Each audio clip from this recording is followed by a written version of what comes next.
Right. There we go. All right. Well, if you weren't on last week's call, or if you haven't had a chance to look at it yet, it was awesome. And we were talking about your why. Rachel led the call. She talked about why, and then afterwards she got into a whole section on um, artificial intelligence and using an avatar. And I took her up on it. I thought, entrepreneurs are early adapters, right?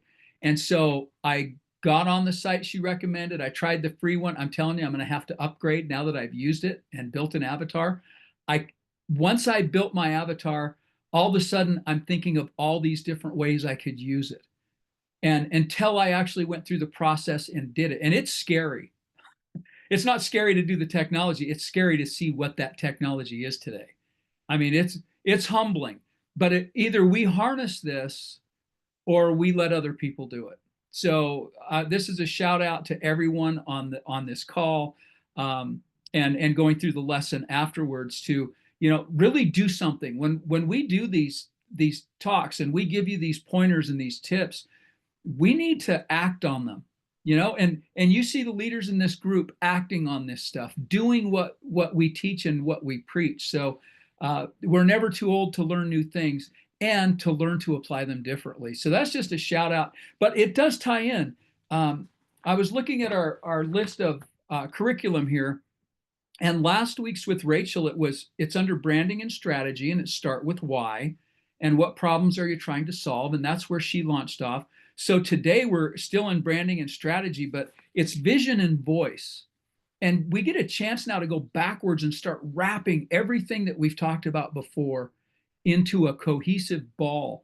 And I kind of hinted at where I'm going with this in my last text message to you. If you already have your voice, right, it's time to increase the volume. So avatars are one way to increase it. But the more I started looking at this lesson, the more I was motivated to find new ways to do what I'm doing differently as well. And it can apply to all of us. So a couple of things before we get started with this. Under branding and strategy, vision and voice. And I subtitled this, How Do You Want to Be Remembered? Because if you've got a vision out there and you're leaving that vision behind, and it's your voice that's stamping it's no different than a book, right? If somebody looks at that book afterwards, or if somebody looks at your obituary, or they look at your tombstone, how do you want to be remembered? How do you want your business to be remembered? And you being the founder, the CEO, the driving force behind that business, how do you want to be remembered? So we're going to kind of take a step back and then a deep dive in, okay, if that makes any sense, because we're going to be wrapping some things back into this whole conversation. And there are three tools in the back end, in the document section. And I do want you to resource these. Again, like I mentioned at the beginning of this, if we're not doing what we're talking about here, we're missing the boat. So go back in, there's the values worksheet quiz. And it's lengthy, it's like 3 or 4 pages. But what you're going to find in that is you're going to find your personality, and not just your personality, the personality that you want to be the spokesperson for your business. And it's wrapping in values, but it's those values are inherent to who you are. And so I really want you to go into that values worksheet quiz, print that thing out and look at it and go through it and do it with a couple of different colors. I've done this more than once, and I've done different color codes. It's like, okay, this color's for me, this color's for my business when I'm checking off the values checklist. And you'll be surprised that they're not always the same thing. They will align, they'll be in categories, but they can be different things. And that's important for you when you're trying to find the voice of your business, when you're trying to reach those messages out. The second thing is the top 5 values, right? And we talk about that a lot. So when you're done going through that whole values worksheet where there are literally hundreds of values, and you're going to get down to your personal top 5 and then pick top 5 for your business. And the next one is the ideation session. I want to look at that document as well, because I want your mental juices to be flowing. But when you're done with this lesson and you're thinking about putting this all together, you're going to have new ideas coming out of it that you can utilize for your business, and you can start using them right away. So a couple of things, vision and voice. All right. They're foundational elements of building a strong and cohesive brand. And that's what all of us are here to do, building a brand, whether it's your company brand or your own personal brand. And usually they're going to tie in. They shape how your audience perceives you, and they help create meaningful connections. So this is personal, right? We're going to get personal here. Here's a breakdown of why they matter and how to develop them. So number one, vision. Let's talk about vision for just a second. That's your brand's North Star. Your vision is what's guiding you forward, your business forward. And it defines your brand's long-term purpose. This gets back to Rachel's talk last week with your why. What's your purpose? And the change you aim to create in the world or in your industry. What is it you're trying to change or make different? You don't want to just be one of like everybody else. What is making you and your brand different? Okay. It answers the why behind what you do, right? So you have a why, but having that vision should answer your why. You have to have a vision to solve that major problem. And here's the importance, and I alluded to this earlier. It inspires both your audience and your team. Your team might be your family.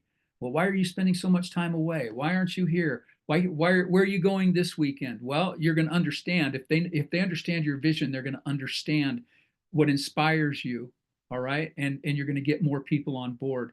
It's going to help and guide your decision making and your goal setting. All right. So your vision should help define, it's going to be the guide rails, all right, or the gutter.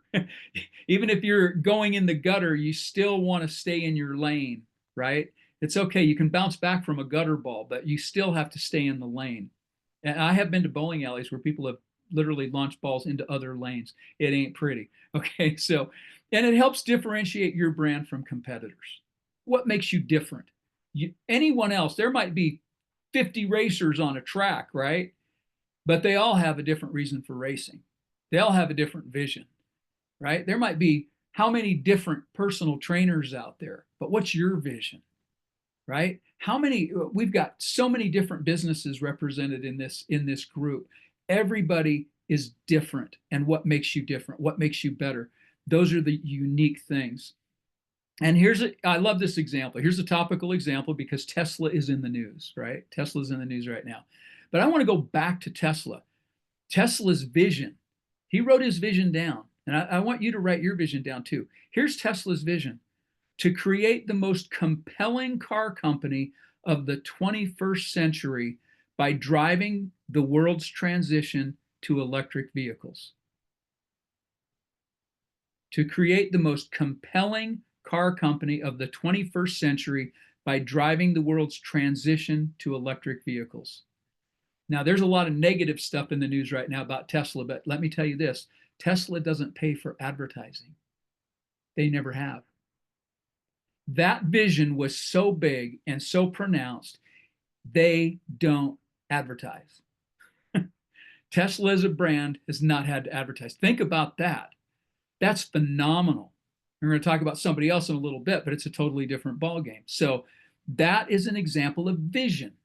And he has, in fact, made the most compelling car company of the 21st century so far. That's helping people transition. Never would have I thought that you could, burn rubber at 30 miles an hour when you stomp on it in an electric car. I used to sell hybrids, and you never get that kind of reaction, much less a four-wheel drive unit. There's still things, cold weather and that sort of thing, and water, but still, it's a compelling story because it's a compelling car company. So that's his vision. So the next thing is voice. The voice is your brand's personality. All right. And I'm going to talk about that a little bit more in a different context in a second, but your voice is how you communicate. It's your tone, it's your style, it's your language. It's the personality that your brand takes on in every message you put out. And I'm going to stop here for just a second because if those of you who have watched me on Instagram, I do a morning video, right? I get up in the morning. So you're seeing me at my worst, right? Or you might think my best before I'm polluted by the rest of the day. You're seeing me out of bed, wash my face, brush my teeth, get myself together, put my clothes on, get ready to go in and do a good workout, get something productive done. And it's the first thing on my mind. But that's my voice. What you won't hear is like Gary Vee. Any of you follow Gary Vee? Incredible. But Gary Vee is the master of the exclamatory F bomb. Everything is emphasized with the F word. And that's just not me. I've got grandkids, I've had kids. I just, I run city when I was in city council, running board meetings, you just, that's cool, but that's his brand. I can't adopt part of his style and voice into my brand because it would totally blow my image and my reputability out of the water. So even if I got to the point where I just really didn't give a rip about anybody and anything else, I still couldn't adopt Gary Vee's style. It's just not my voice. But what is your voice? Are you mostly positive? Are you mostly motivational? Are you humorous?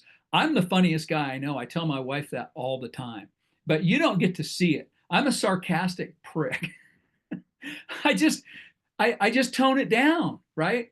But I am mostly professional and to the point, and I like to cut to the chase, and I like to rethink and redefine things, and that comes out in my voice. It comes out in the message and how I deliver. But I'm also a smorgasbord. None of us are just one thing. But remember, you are your brand. You're speaking, you're the spokesperson for your brand at all times. So that can get you into trouble if you're not careful. And again, that's why I bring up the Gary Vee example. Doesn't matter to him, that's his brand. I can't do it. So here's the importance of finding your voice and keeping that tone, style, and language consistent. It creates consistency across your platforms and touch points. No matter what it is, message that you're putting out, no matter if it's print or media, social media or videos, it should be consistent. It's going to help build trust and recognition. Now, Gary Vee has built all kinds of trust and recognition with his brand, but I couldn't adopt any of his stuff. I just couldn't. It just wouldn't work. It makes your brand feel more human and relatable. It has to be authentic. You can't be something you're not. Now, when I was in the military, I could cuss like a sailor. I wasn't in the Navy, I was in the Army, but believe me, we all swore, and we swore a lot back then. It's been toned down and cleaned up a little bit, but it doesn't take a whole lot to get me into that mode. You put me around the right people, and I go right back to foul mouth. I can use dirty words for adjectives, adverbs, exclamation points. It doesn't matter. But that's, you got to make sure you're on point and on message. So here's an example of Nike's voice. All right. It's bold, motivational, and empowering. 3 words. Just do it. That is voice. That's voice, right? Creating your brand vision. Now let's get into that, because we're going to go backwards to Rachel's talk last week, which is the why. What drives your brand beyond profit? Beyond just trying to make a living, what is it that drives your brand? What makes you different? What are you trying to change in the industry? What new people are you trying to attract to what it is you're doing, to your product, to your service, or even to the industry? What changes do you want to see in the industry, and how can you do that? So that's your brand vision. What problem are you solving, right? And then think long term. Where do you see your brand in 5 to 10 years? This is where you get to sit back a little bit and start looking at that vision board thing. Where do you see yourself and this brand in 5 to 10 years? It's going to force you to look at it a little bit differently. What change do you want to inspire? That's the big one. If you're thinking long term, what change do you want to inspire? Change is hard. Change is difficult. We know that for ourselves. We know it in everything that everybody does. Change is hard. If you're trying to change an industry, it's even harder. You're trying to change lifestyles, it's even harder, but you can do it. And here's my example for you on this. Apple. They did a campaign, a 5-year campaign called Think Different. You guys remember that? I've alluded to this before, the Think Different campaign. Apple, their identity was in thinking different, thinking outside the box, creating their own industry within an industry. And everything they did was different. I was had a conversation. I've got my 15-year-old granddaughter here, and we were talking about marketing with a class she's taking. And I went downstairs because I keep my Apple boxes for my iPhones and my iPads and my MacBooks. And so I keep all the packaging because it's too pretty to throw away. It really is. And so I brought up some camera boxes that I had, if I ever have to send something back. I've got expensive camera equipment. I brought these Nikon boxes up. And I said, look at this box and this packaging. Now look at Apple's. One of them says, throw me away when you get me out of this box. And the other one says, keep me forever. That's branding. That's vision. That's voice. And if you haven't seen Apple stuff, ask somebody. Ask to borrow theirs. Go get something that was shipped in an Apple product because they probably still have it, right? Or go to an Apple store. Go look at it. It's incredible. But they did a 5-year campaign, an ad campaign with Think Different. And it was across all these different industries. It was Picasso. It was Einstein. It was musicians. It was Gandhi. They hit everybody in every different field, every different walk of life and discipline you could imagine that was a leader in being a change agent. Apple held them up on a pedestal and they made a poster of them. And that campaign ran for 5 years. They brought out a new one I don't know if it was every month, but they had a new poster, a new icon of someone who thought differently and changed the world. Political people, civil rights activists, musicians, like I said, artists, but think differently. And by the way, it was think different, but to be grammatically correct, it was supposed to be differently, think differently. That's the grammatically correct way to put it. And Apple even turned that on its head. We think different. We're so bold, we don't even have to use correct grammar in what we do, right? The Gary Vee syndrome. So that's just a quick example on your long-term brand vision. Now, with your vision, make it inspiring. Keep it ambitious but clear. So think about Nike, think about Tesla, think about Apple.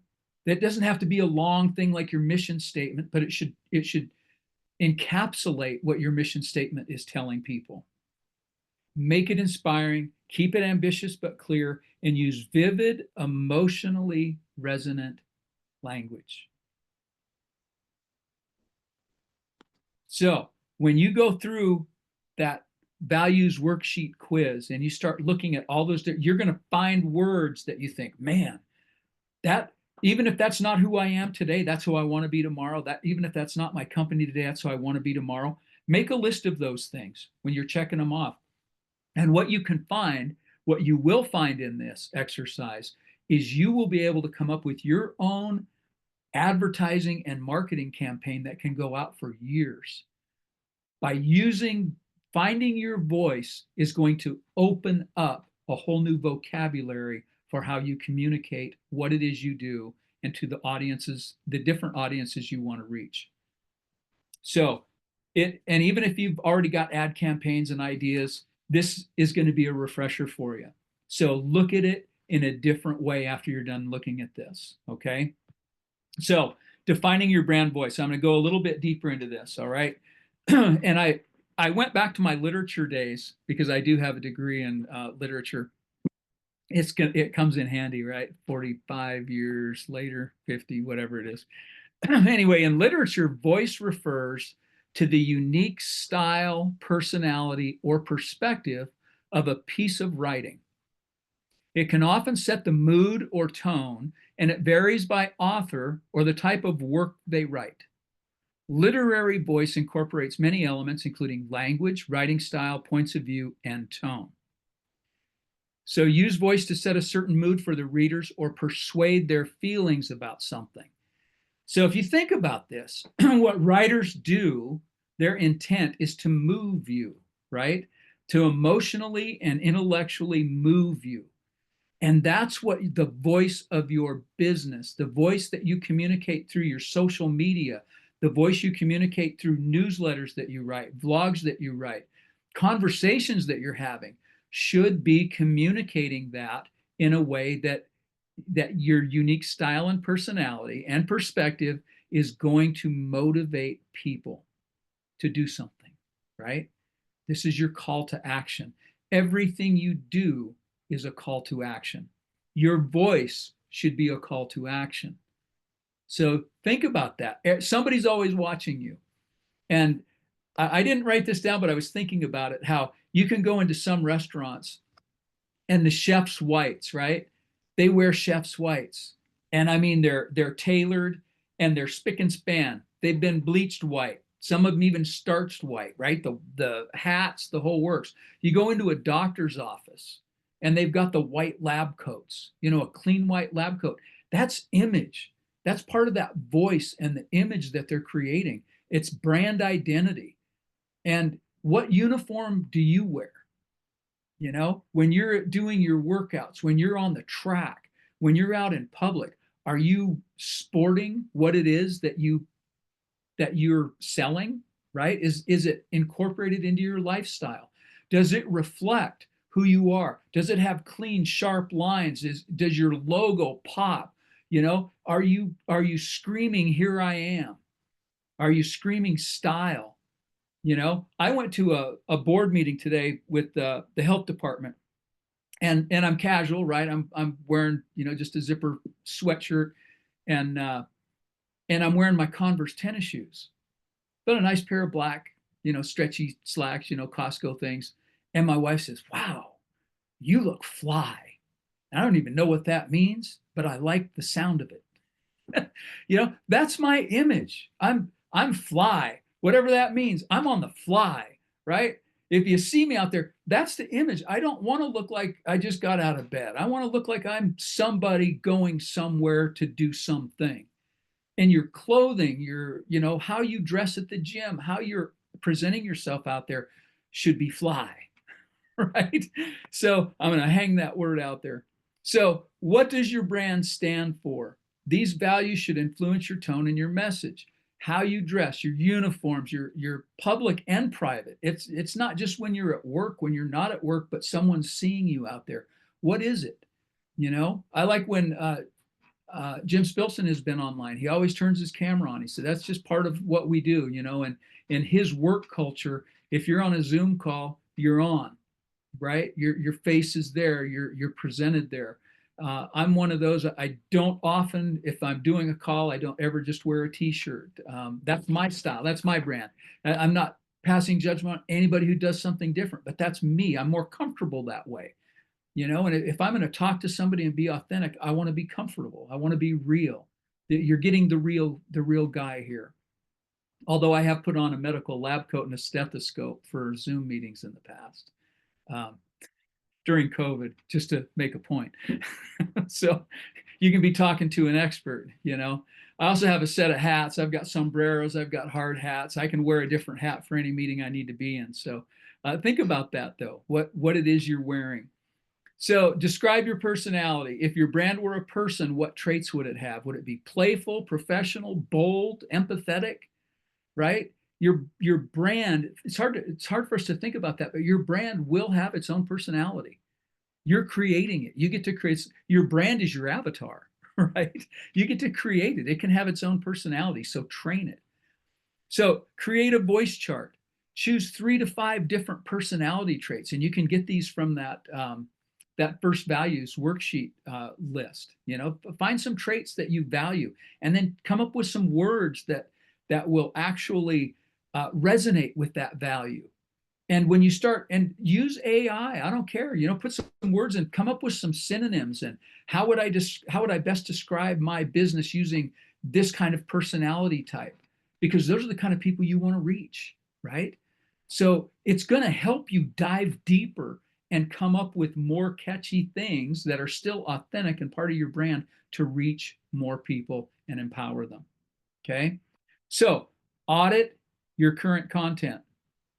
Look at your grammatical preferences, what's your messaging, your do's and your don'ts. Is it consistent across everything you're doing, all the stuff you're putting out there? Take a look at all this stuff. And then is it aligned with your desired brand image for the next 5 to 10 years? Is it big enough? Is it bold enough to launch you 5 years into the future? how you're talking today, how you're messaging today. Is it so bold that it's going to take you next level? And more importantly, take other people next level. That's what we're looking to do. And then lastly, probably listen to your audience. What is resonating with them? You want to speak their language. Again, if you're down at the track, I don't know, people at the track down there in the pits, are they more like the guys at the bar after work, or are they like the sailors just off of the ship? Hand me that wrench, please, or is it give me that? I think it depends on what time of the day it is and whether you're how many minutes you have until you're supposed to go out and be on grid. But yeah, and to kind of put that into context, I know with myself, I am very impressed at the people who are able to hold themselves together. Yes. I have a very famous doctor who's one of my drivers, and I remember one time he had to come in after the start of the race, and he's losing money essentially because every minute that goes by, he's losing track time and getting lapped. And we had to fix something on his car, and he was just calm. And you can kind of carry that over to the people around you, especially in those stressful situations. Absolutely. Alex, that's a perfect point because this is my last point. Stay consistent. Consistency builds trust, and consistency is going to move out to the people around you, right? That calmness, you know.